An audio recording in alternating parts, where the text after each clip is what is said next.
You see the drippy, I'm fitted up. Hop in my car and the giddy up. Secure the bag, yeah, I get the bag. Hey my good people, welcome back to another video. Real short, real sweet, and very disappointing.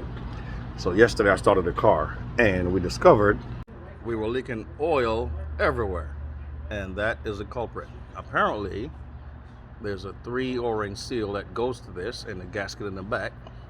It was just pissing oil everywhere. At least we know we got oil pressure. That's good.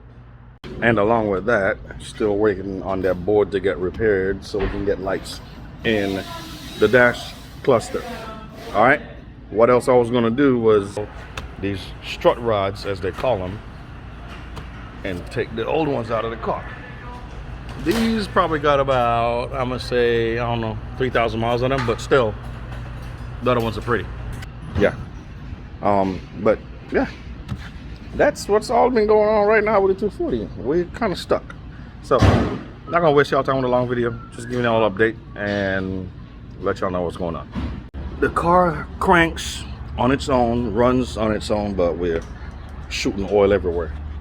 And just I'll let you guys know. We got the muffler installed, so I need to go ahead and order 3-inch piping after we do get the turbo hooked up, coming from the front all the way back. Along with that, show you guys the G35, show you what I did to it. And this will be the end of the video because nothing exciting to show you guys today. So take a good look at the wheels. All right, just want to show you guys what I was doing in between time, so I'm not just sitting idle.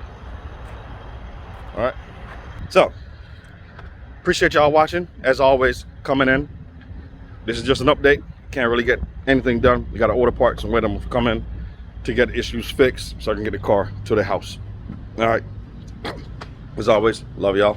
Thank y'all for tuning in, and I'll catch y'all in the next video, possibly Monday.